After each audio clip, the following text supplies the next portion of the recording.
제목 한번 따라해 볼까요? 감사 위에 감사. 감사 위에 감사라는 제목으로 같이 말씀 나누도록 하겠습니다.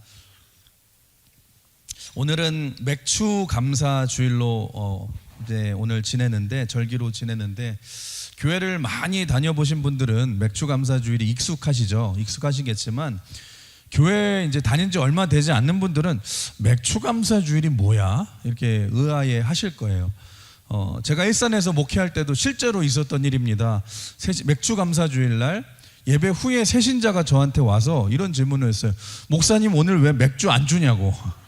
그러니까 맥주 주는 날인 줄 알았대요. 그래서 맥주 감사 주일. 그러니까 맥주 감사 주일에 대한 설명을 좀 드리자면, 여러분, 맥주 감사 주일은 한국에만 있는 절기입니다. 굉장히 귀한 절기인데, 성경적인 근거를 보자면 맥추절이죠. 맥추절.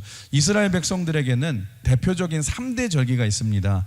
유월절과 이 맥추절과 이 초막절이 있는데, 이 절기마다 이제 예루살렘으로 올라가서 하나님께 예배를 드렸는데, 이 절기들의 특징이 뭐냐면, 지금까지 하나님께서 인도해 주시고 구원해 주신 하나님의 은혜에 감사하는 절기입니다. 특별히 이 맥추절은, 맥추가 보리라는 용어를 써서 맥추절이라고는 말을 하지만, 사실은 이스라엘 백성들 밀 농사를 수확해서 하나님께 이 수확에 대한 감사를 드린다 해서 쓰이는 용어인데, 그러니까 맥추절은 아까 말씀드렸다시피 우리나라에만 있는 절기라고 하지 않았습니까?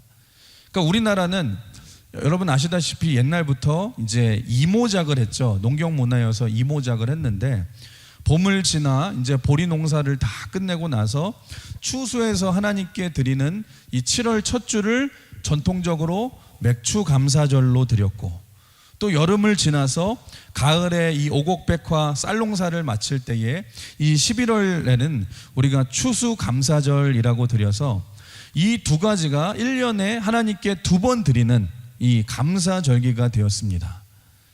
따라서 이 구약에 나오는 모든 맥추절의 의미를 오늘 우리가 이 맥추 감사절에 우리가 담아내면서, 그러니까 엄밀히 말하면 이 맥추 감사주일은 지난 6개월 동안 베풀어 주신 하나님의 은혜에 대해서 우리가 감사를 표현하고, 또 6개월 후에는 우리가 추수감사주일을 통해서 감사를 표현하는 이 절기, 이게 바로 하나님께서 우리 한국교회에 주신 좋은 전통이라고 저는 생각을 합니다. 그러니까 저는 이 맥추감사주일이 참 한국교회에게 주신 은혜이자 고마운 절기라고 생각하는 이유가 뭐냐면, 우리가 자꾸만 이 감사를 잊어버리고 살아가지 않습니까? 그럴 때에 이 맥추감사주일을 통해서 다시 잃어버린 감사를 회복하고 다시 감사하며 살라고 말씀하시는 하나님의 알람시계인 줄 믿습니다. 그러니까 여러분, 그래서 기도 제목이 없어서 감사하지 못하는 게 아니죠. 여러분, 감사를 많이 하는 사람들을 보시면 누가 감사하냐? 감사는 여러분 한번 따라해 볼까요? 감사는 기억하는 사람이 감사합니다. 여러분, 그렇습니다. 감사는 감사 제목이 많은 사람이 감사를 많이 하는 게 아니에요. 감사는 누가 하냐? 기억하는 사람이 감사를 하는 거예요. 우리가 다들 감사가 있음에도 불구하고 다 잊어버리면서 살아가고, 또 뭐라고 생각하냐면, 아니 뭐 이 정도는 당연한 거 아니야? 감사를 평범하게 생각하면서 살아가니까 감사할 거리들이 많이 없지만, 여러분, 감사하는 사람은요, 감사거리가 많아서 감사하는 것이 아니에요. 모든 상황 속에서 감사를 기억하고 표현하는 사람이 감사할 수 있는 줄 믿습니다. 그래서 보십시오. 하나님께서 억지로라도 이렇게 감사하는 날을 만들어서라도 감사를 훈련하기 때문에, 여러분, 오늘이 얼마나 귀한 날입니까? 그러니까 여러분, 그래서 오늘 여러분들이 드린 이 맥추 감사 헌금은 그냥 돈이 아니라, 여러분이 지난 6개월을 쭉 살펴보면서 하나님이 베푸셨던 그 은혜를 기억하고 표현하는, 여러분, 하나님 앞에 드리는 감사의 헌금인 줄 믿습니다. 그러니까 여러분, 이런 의미를 미처 여러분들 이 중에 생각하지 못하고 오늘 나오셨더라도, 여러분 다음 주라도 여러분이 기억하셔서 맥주 감사헌금을 감사로 표현하시길 주님의 이름으로 축원합니다. 그러니까 표현되어지는 감사가 중요하죠. 그래서 여러분 오늘은 감사에 대한 말씀을 좀 나눌 텐데, 여러분 2년 전에 여러분 그 개그 콘서트라는 프로그램이 이제 부활을 했죠. 부활을 했는데 이 개그 콘서트 프로그램 중에서 그런 프로가 있었어요. 올해는 지금은 안 하지만 이 12년 만에 개그 콘서트가 부활해서 작년에 일시적으로 부활한 코너 중에 감사합니다라는 코너가 있어요. 기억나십니까? 그러니까 3명의 약간 뚱뚱하고 홀쭉하고 이런 개그맨들이 나와서 여러분 이제 감사를 표현하는 거죠. 그러면서 처음에 시작을 이렇게 한 사람이 세상에는 감사할 일들이 참 많습니다. 그 모든 것에 진심으로 감사합니다. 그러면서 시작하는 거예요. 감사합니다. 감사합니다. 영어로 땡큐, 중국어 셰셰, 일본어로 아리가또라고 하지요. 감사합니다. 감사합니다. 기억나십니까? 그러니까 제가 몇 가지를 해보겠습니다. 했던 거를 거기서 제가 듣고서 하는데, 감사합니다. 감사합니다. 동생 있는 집 너무 부러워. 엄마한테 낳아달라고 떼를 썼더니 쓸데없는 소리 하고 자라 했는데 일찍 잤더니 동생 생겨. 감사합니다.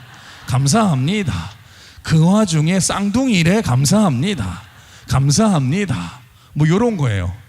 아시겠죠? 제가 연습을 좀 했는데 좀 괜찮았나요? 네. 또 한 가지를 더 하자면은 뭐 이러더라고요. 감사합니다. 감사합니다. 엘리베이터 혼자 탔는데 배가 살살 너무 아파 방구 꼈는데 그 순간에 아줌마 타서 당황했는데 아줌마 손에 쓰레기 봉투. 감사합니다. 감사합니다.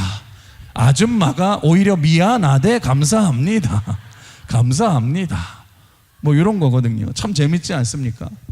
엘리베이터에서 여러분 혼자 있는 줄 알고 방구를 그냥 세게 팍 꼈는데 여러분 바로 층에 서가지고 아줌마가 딱 타서 너무너무 당황했는데 손에 쓰레기 봉투를 들고 있고, 또 오히려 아줌마가 냄새가 나니까 미안하다고 하는 것을 보고서 감사하다고 표현하는 것.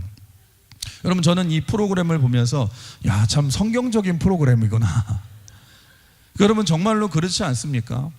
여러분 우리가 살아가는 세상을 보면은요, 어떤 일이 벌어질 줄 모르잖아요.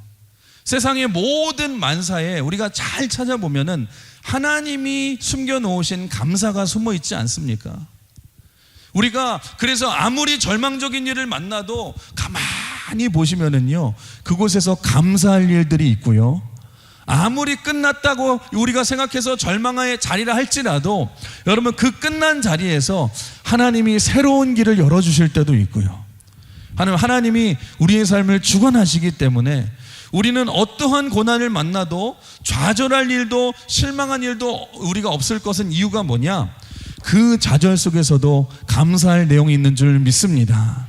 어떤 고난 속에서도 하나님이 우리를 유익하게 하시는 뜻이 있기 때문에 우리가 여러분들이 잘 찾아보면은요, 기억해 보면은요, 우리의 삶에도 감사할 거리들이 넘친다는 거예요.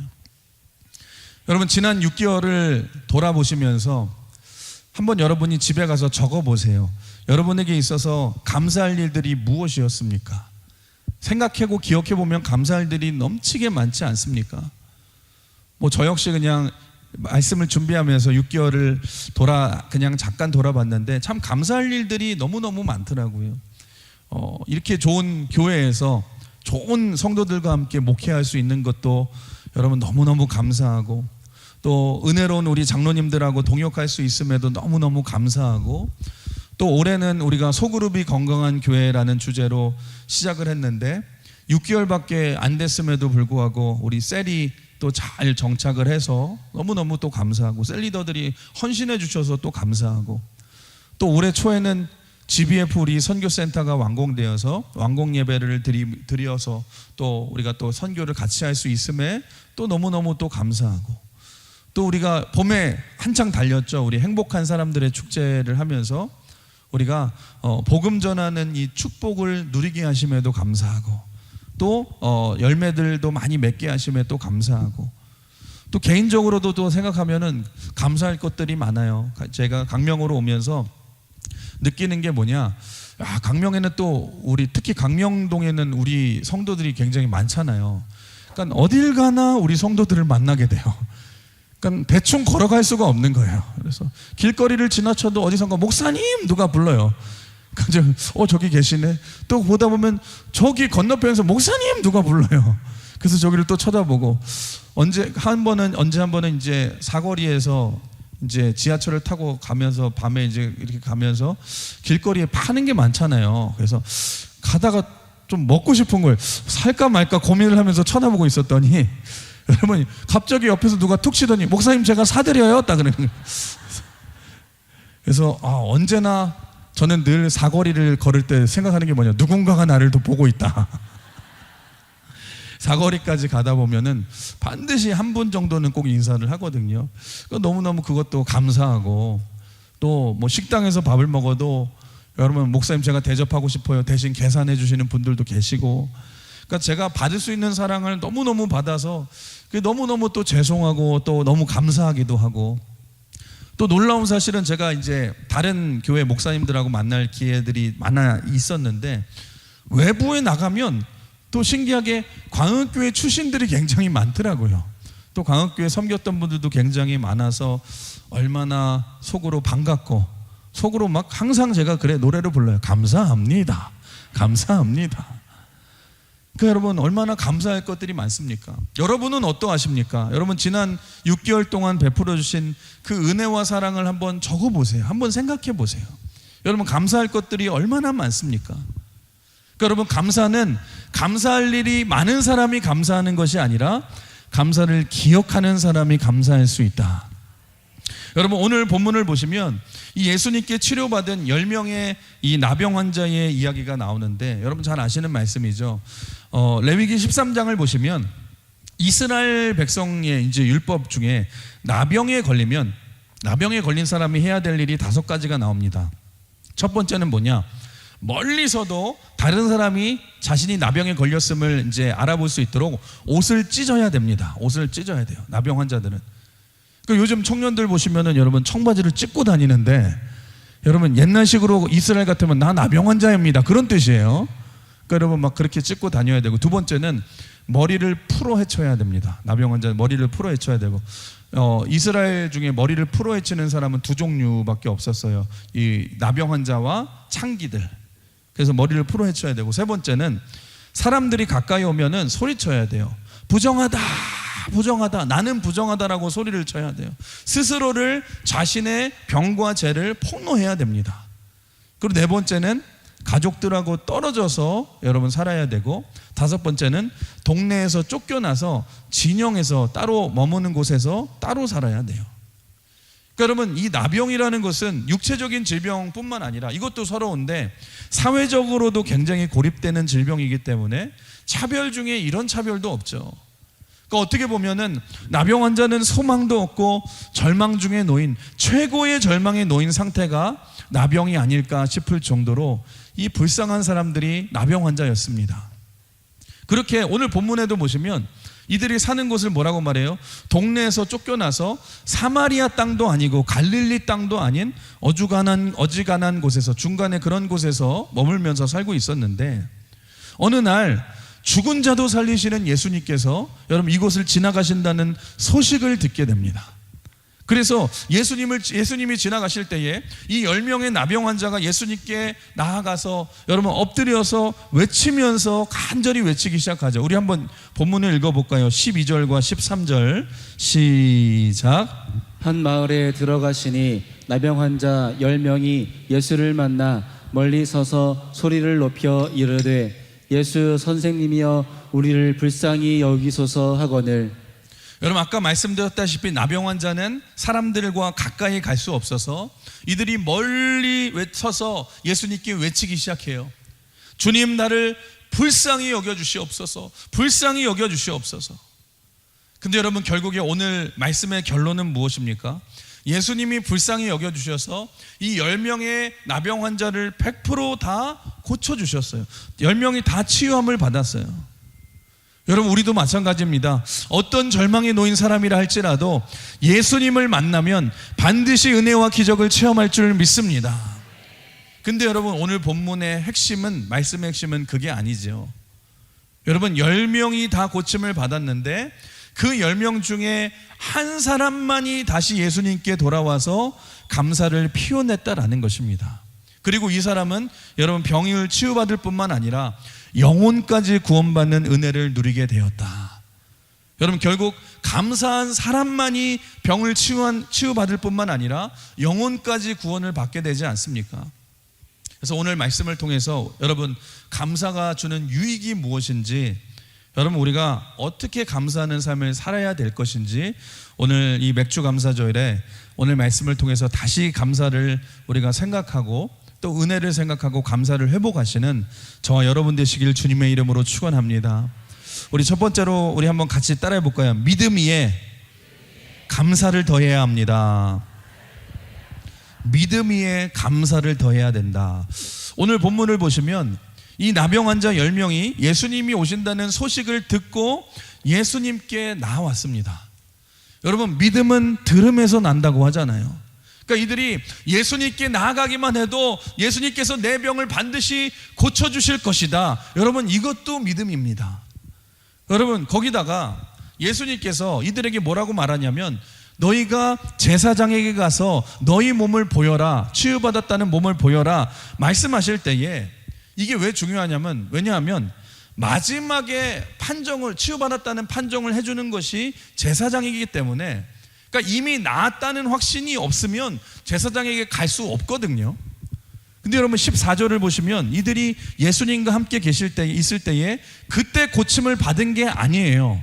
그러니까 예수님의 말씀을 듣고 제사장에게 가는 길에 깨끗함을 받았다고 말하고 있는데, 성경을 보시면 그래서 예수님의 말씀을 듣고 제사장에게 간 것도 여러분 믿음 없이는 갈 수 없거든요. 그러니까 사실 연약하지만 이 모든 것들이 다 믿음 아닙니까? 우리가 계속해서 지난 몇 주 동안 믿음에 대해서 나누었지만 여러분 믿음이 얼마나 중요합니까? 여러분 세상을 이기는 승리도 믿음인 줄 믿습니다. 믿음은 산을 옮기는 이 능력이 있고, 믿음은 악한 마귀의 권세를 이기는 능력인 줄 믿습니다. 성도에게 있어서 이 믿음만큼 중요한 게 없지 않습니까? 그러니까 지금 10명의 이 나병 환자들이 고침을 받은 핵심 중에도 뭐가 있었냐? 이들의 믿음이 있었다는 거예요. 여러분 우리도 마찬가지입니다. 여러분 믿음이 일하고 믿음이 역사하게 해야 될 줄 믿습니다. 큰 믿음만 소유해도 쓰임받는 인생이 될 줄 믿습니다. 그런데 오늘 말씀은 뭘 말하냐? 그런데 믿음만으로 충분하지 않고 믿음 위에는 반드시 감사가 더 씌워져야 된다라는 것입니다. 오늘 본문을 보세요. 10명이 다 믿음으로 병이 나았지만 그렇다고 다 예수님께 칭찬받은 것은 아니에요. 다 구원받은 것은 아니에요. 오직 한 사람만이 예수님의 은혜에 감사함으로 돌아왔을 때에 비로소 예수님께 칭찬을 받고 구원을 받지 않습니까? 여러분 믿음이 중요하지만 믿음은 반드시 마지막에 감사가 되어야지만 비로소 완성이 된다라는 것입니다. 여러분 우리도 마찬가지예요. 우리가 믿음으로 살고 우리가 믿음으로 승리하고 믿음으로 많은 열매를 거두지만 그게 다가 아니라는 거예요. 마지막에는 여러분 반드시 하나님께 돌아와서 감사드리는 믿음 위에 감사가 될 때에 비로소 예수님께 칭찬받는 인생이 될 줄 믿습니다. 그런데 우리가 이 믿음으로 일하고 열매는 많이 잘 거두었는데 내 삶에 감사가 없으면 어떤 일이 벌어지는 줄 아십니까? 여러분 그 믿음이 다른 사람을 정죄하는 도구가 될 수 있다라는 거예요.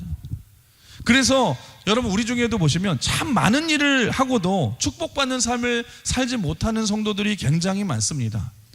그때 중요한 게 뭐냐? 여러분 믿음으로 모든 일을 마친 후에 감사하시길 주님의 이름으로 축복합니다. 감사라는 게 뭐예요, 여러분? 하나님의 은혜를 나누는 것이 감사 아닙니까? 좋은 것들을 전해주는 것이 여러분 감사 아닙니까?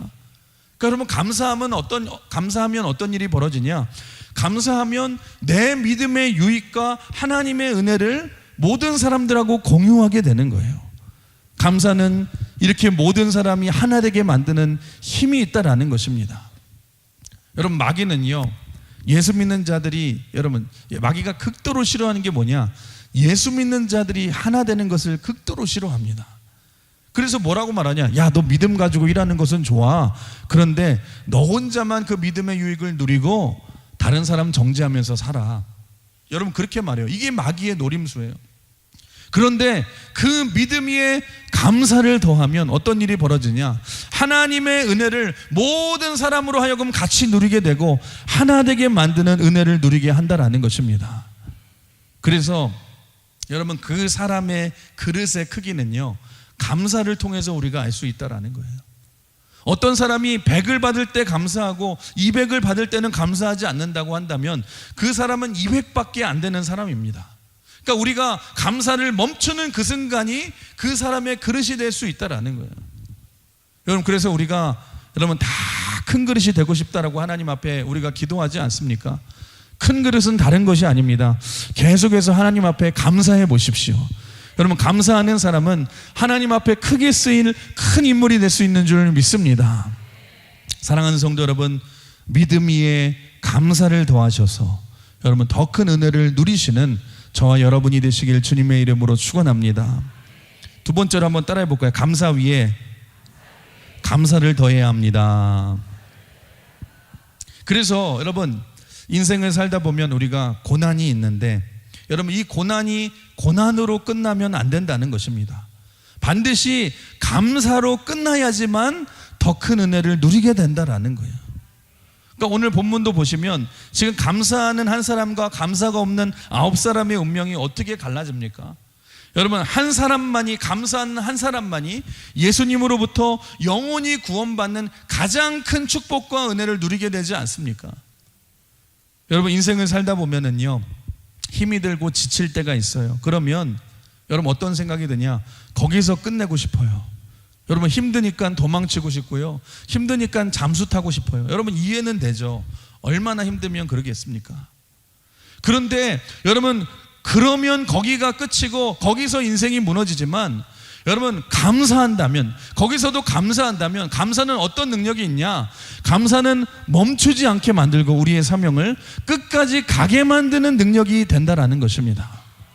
여러분 등산해 보셨습니까? 등산을 해보면 등산을 잘 못하는 사람들은 특징이 뭐냐? 처음에는 열심히 막 올라가더라도 절반까지 한번 올라가면은요 힘드니까 꼭 포기한다라고 말해요. 나는 여기까지야, 그냥 나는 못 가겠어, 여기까지만 갈게. 여러분 힘들다고 하고 어렵다고 하고 여러분 그러면 이상해요. 그 다음에 등산을 가도 꼭 거기에서 또 아파요. 그 한계를 뛰어넘지 못한다는 거예요. 여러분 그러면 그 사람은 거기까지가 한계인 거예요. 근데 등산을 잘하는 사람의 특징은 뭐냐? 그 한계를 뚫어버리고 나서 산 정상까지 올라가서 그 여러분 풍경을 다 볼 수 있는 그 유익을 누리게 되지 않습니까? 그러니까 우리 인생에도 마찬가지라는 거예요. 여러분 고난이 오면 고난에서 끝내버리는 사람들이 있습니다. 그런데 그걸 돌파해서 승리하게 만드는 힘이 무엇이냐? 여러분 감사라는 것입니다.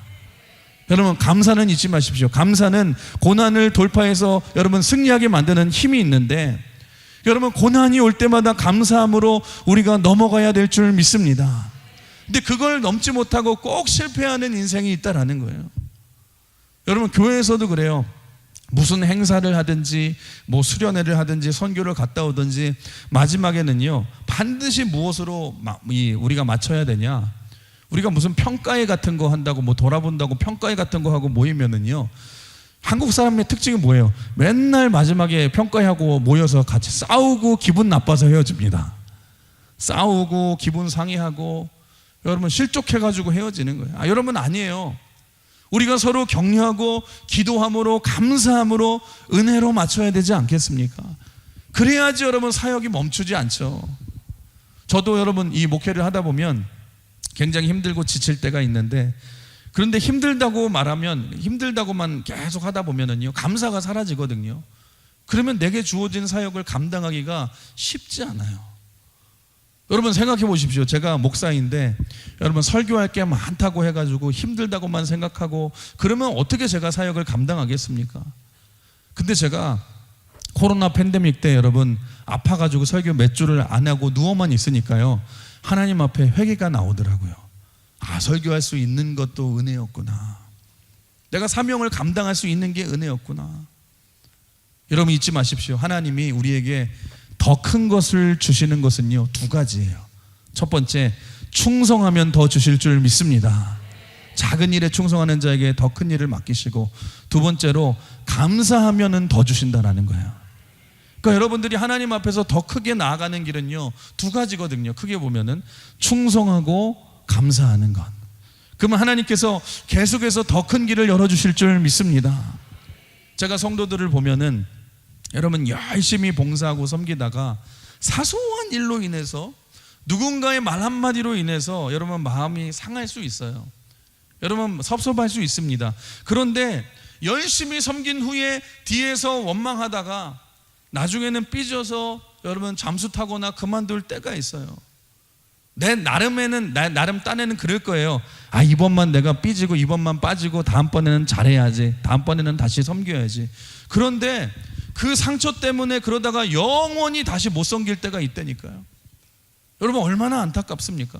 그러니까 무슨 말이냐, 여러분 감사가 없으면 여러분 그걸로 끝이고 거기서 무너진다라는 것입니다. 그때 뭘 깨닫게 되냐, 아, 내가 지금까지 내가 섬기던 것도 내 힘이 아니라 하나님의 은혜였구나, 다 감사였구나, 내 힘으로 산 것이 아니고 내 힘으로 섬긴 것이 아니었구나를 우리가 깨닫게 되지 않습니까? 그러니까 여러분 믿음의 훈련이라는 게 다른 게 아니에요. 마지막은 늘 감사가 있어야 될 줄 믿습니다.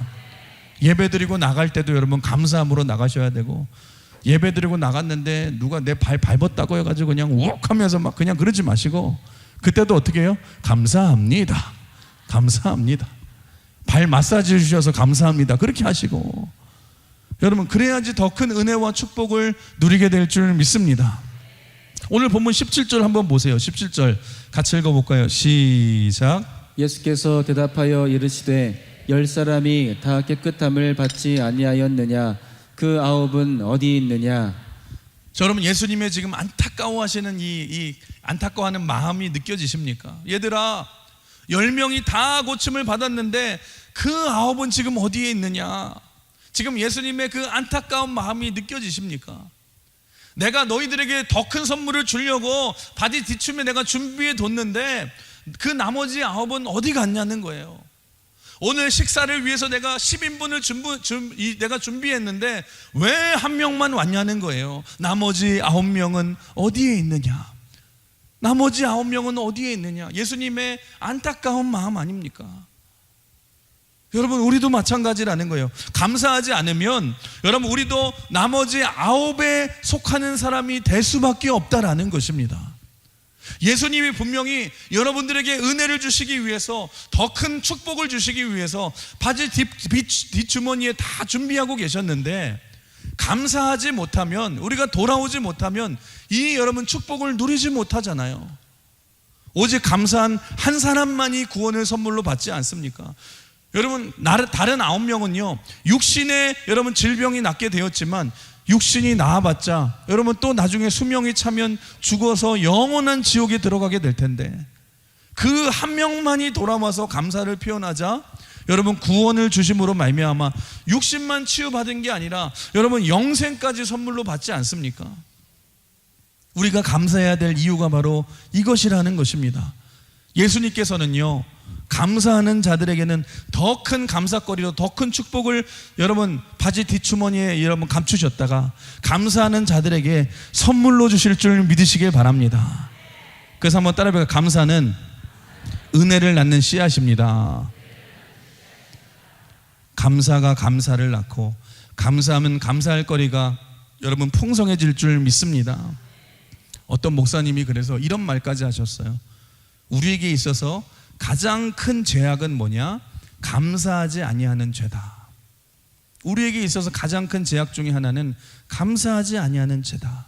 우리 로마서 1장, 우리 죄가 많이 써있는 로마서 1장 21절 읽어볼까요? 시작. 하나님을 알되 하나님을 영화롭게도 아니하며 감사하지도 아니하고 오히려 그 생각이 허망하여지며 미련한 마음이 어두워졌나니. 그러니까 로마서 1장에는 온갖 죄악의 목록들이 쫙 나오는데, 그 죄악의 근원이 되는 가장 큰 죄악을 뭐라고 말해요? 하나님을 영화롭게도 아니하며, 그 다음에 뭐라고 그래요? 감사하지 아니하며. 감사하지 않는 것이 여러분 죄라는 것입니다. 여러분 감사라는 게 뭐예요? 어떤 일을 하고 난 후에 여러분 그 후에도 하나님을 바라보는 것 아닙니까? 이 모든 것들이 주신 것이 하나님이십니다. 이 모든 것의 원천의 능력이 하나님이십니다. 이 모든 은혜를 주신 것이 내가 한 게 아니라 하나님이십니다. 하나님이 하셨습니다. 하나님이 하셨습니다. 하나님만 쳐다보면 하나님께 영광을 돌리는 것이 감사잖아요. 여러분, 그런데 이 모든 은혜가 하나님으로부터 왔음에도 불구하고 그걸 무시하는 죄가 뭐예요? 감사치 아니하는 죄라는 것입니다. 사랑하는 우리 성도 여러분, 오늘부터 다시 감사를 회복하시길 주님의 이름으로 축원합니다. 감사를 표현해 보시길 바랍니다. 여러분, 그리고 감사는 감사할 일만 생길 때가 하는 게 아니라 미리 감사하는 거예요. 미리 감사는 감사할 것이 많아서 감사하는 것이 아니라 하나님의 은혜를 기억하며 감사하기 시작하면 하나님이 감사할 제목들을 넘치게 하시고, 여러분 미리 주실 것을 감사하기 시작하면 여러분 하나님이 그 구하는 것보다 넘치게 풍성하게 주실 줄 믿습니다.